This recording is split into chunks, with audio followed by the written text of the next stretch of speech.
From the powerfully wealthy family to the envious threats, to the gruesome murderous acts, and to the loss of control and power, King Lear explains a story of how power can lead to blindness, madness, and loss of loved ones. William Shakespeare, the author of 37 known plays, including King Lear, was born in the town of Stratford, located north of London. On April 23, 1564, 3 days after his birth, Shakespeare was baptized at the Holy Trinity Church by his parents, John and Mary Shakespeare. Shakespeare was raised in a family of 8 children, and he was the third oldest child. During the early years of Shakespeare's life, his parents were very successful. His father was a leather merchant, and his mother was from a very privileged family. Around the 1570s, however, the family suffered from a large amount of debt.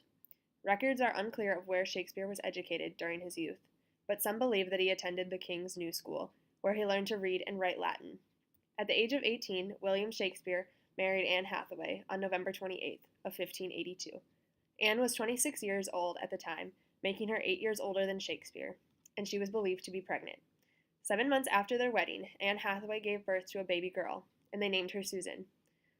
The family went on to have a set of twins, Hamnet and Judith, in 1585. After the birth of their 3 children, very little information is known about their whereabouts. Many conspiracies are believed, but some believe that during the next 7 years, Shakespeare went on to pursue his career apart from his wife and children. The next known information about Shakespeare ties him to the Lord Chamberlain's Men, where he worked and wrote some of his plays. The next years of Shakespeare's life include him working as a playwright and actor for various plays throughout London. Around 1597, Shakespeare had written over 15 plays, and he had become a very wealthy homeowner. Many believe that Shakespeare was typically separated from his family, and that he only came home once a year when the theaters were closed. After becoming extremely successful, Shakespeare built his own theater in 1599, and he named it the Globe Theater. The theater was located along the Thames River, and it gained a lot of popularity over the next few years. Shakespeare was then able to spend more time writing, and in 1607 to 1608, he published King Lear. The play had 2 names, The Tragedy of King Lear and The History of King Lear, which eventually merged to form King Lear. The play was printed a few years after it was actually performed. The first performance of the play took place in December of 1606. 10 years after the first performance, Shakespeare died from unknown causes on April 23rd of 1616. He died on his birthday at the age of 52, leaving behind his wife, daughter, Susanna, and son, Judith. Shakespeare is known for writing various plays and sonnets, and his legacy still lives on today as people continue to read his works. In the scene, we will be performing from Act 1, Scene 1 of William Shakespeare's King Lear. I don't always ask my daughters to shower me in compliments, but when I do, I make them tell me what I want to hear. Honesty is always my policy. When we want something, we get it. I decide my fate. I take on many different roles, and I'm what some people call a master of disguises. I am the King of Britain and father to Cordelia, Goneril, and Regan. I am obsessed with power and affection. I give up my title to unburden myself of the responsibilities, yet I do not understand why I am not treated the same. I am also senile and easily manipulated by my daughters. I am the daughter of King Lear, and my sisters are Goneril and Regan. I am honest, and I refuse to sugarcoat my love for my father, even if it means I will become banished. We are the 2 older daughters of King Lear and sisters of Cordelia. We manipulate our father until he is helplessly homeless in a bad storm. Once we have our authority, we both fall in love with Edmund, which drives us to even turn on each other. I am the illegitimate and younger son of the Earl of Gloucester. I decide I deserve more than to be treated like a bastard, so I climb up the social ladder by tricking and betraying my father and my brother Edgar. I am the firstborn son of my father Gloucester, and I am too trusting to find myself deceived by my brother Edmund. I become a crazy beggar and even help my father and King Lear after they have both been taken advantage of by their children. The play opens up in Britain during the 8th century BC in King Lear's palace, with Gloucester introducing his illegitimate son Edmund to Kent, Lear's servant. Trumpets interrupt their conversation, and King Lear arrives along with his daughters, their husbands, and his attendants. King Lear announces that he is going to divide his kingdom into 3 parts among his 3 daughters. He explains that he wants to rest and relax now that he is getting older. Which of you shall we say doth love us most? where our largest bounty may extend, where nature doth with merit challenge. Goneril, our eldest born, speak first. Sir, I do love you more than words can wield the matter, dearer than eyesight, space, and liberty, beyond what can be valued, rich or rare. No less than life with grace, health, peace, and honor, as much as a child e'er loved or father found. A love that makes breath poor and speech unable, beyond all manner of so much I love you. What shall Cordelia speak? Love and be silent. All of these bounds, even from this line to this, shadowy forests, champagnes rich, plenteous rivers, and wise-girded meads, we make thee lady, to thine and Albany's issue. Be this perpetual. What says our second daughter? Regan, wife of Cornwall, speak. Sir, I am made of that same metal as my sister, and prize me at her worth. In my true heart, I find that she names my very deed of love.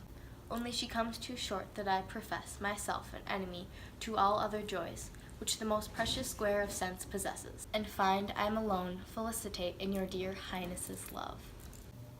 Then poor Cordelia, and yet not so, for I'm sure my love's more ponderous than my tongue. To thee and thine hereditary ever remains this ample third of our fair kingdom, no less space, validity, and pleasure than that conferred on Goneril. But now, our love, although our last and least, to whose young love, vines of France, milk of Burgundy, strive to be interest.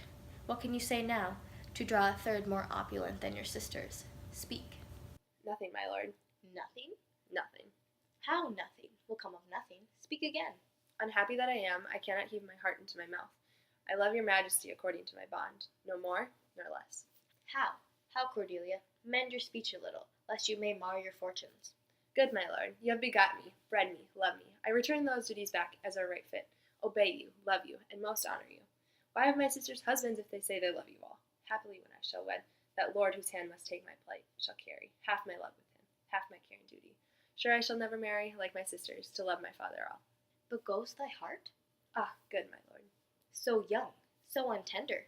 So young, my lord, and true. The scene takes place in Act 1, Scene 1, and the scene goes on to demonstrate King Lear's outrage with Cordelia. Cordelia was once Lear's favorite daughter, but now Lear is so angry with her that he isn't giving her the third of the kingdom that she would have inherited. Lear decides that the remaining third of the kingdom will be divided between Cornwall and Albany, instead of given to Cordelia.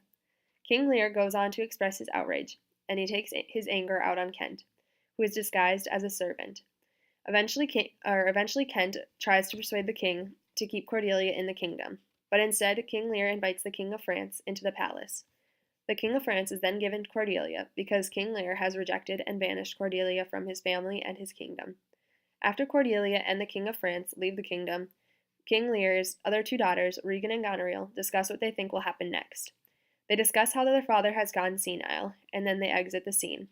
Throughout the remainder of the play, many subplots take place, which leads to King Lear and Cordelia being reunited and put in prison. While the two are sitting in prison, Regan and Goneril are fighting over the handsome Edmund. The fight is far from civil, however, because along the way, many people die. People are stabbed, poisoned, hanged, and commit suicide during this gruesome tale of King Lear. Few people survive the fight for power in the kingdom. Who will suffer the fate of death, and who will gain power and control of the kingdom? Read William Shakespeare's play, King Lear, to unravel the morbid tale of King Lear and his family. Our selection is a critical scene to the rest of the play. It introduces the growing senility of King Lear, since he wants to pass on his kingdom, and banishes his daughter Cordelia for really only speaking the truth. He is blind to Goneril and Regan's fake and over-exaggerated love because they say what he wants to hear. That is the start of their manipulation and Lear's decline. This selection also brings forth some of the prevalent themes in the rest of the play. Wesley, an owlseye.org editor, believes that in Cordelia's quote, "Time shall unfold what plaited cunning hides," the word hides is foreshadowing that the sisters' deceitful plans will be exposed using the theme of sight and blindness. Wesley also explains the theme of nothingness that is used frequently throughout the play. When Cordelia says, "Nothing, my lord," to express her love for her father, she truly does love him like a daughter should love her father. She uses the word nothing to describe her love, since her private love for him should be enough, and she should not have to publicly flatter him just because he is a king and wants to be showered in compliments. Gillian Woods from the British Library explores the theme of madness in King Lear. She explains that King Lear exemplifies a total breakdown in civilization, since all of the values that we normally associate with humanity are attacked. Children turn on their parents, the elderly are tortured, brother hunts brother, and sister murders sister. As these things happen, King Lear loses touch with reality and goes mad. Questioning the nature of madness is part of the tragedy's larger investigation into what constitutes humanity. As stated by Norman Maclean from the University of Chicago, copyrighted in 2008, Shakespeare's play King Lear is nothing but a narrative riddle. Maclean claims that King Lear is one of Shakespeare's most tragic plays, but that it has several flaws. He also believes that the play uses different plays on words to create confusion for not only the audience and readers, but also for Lear himself.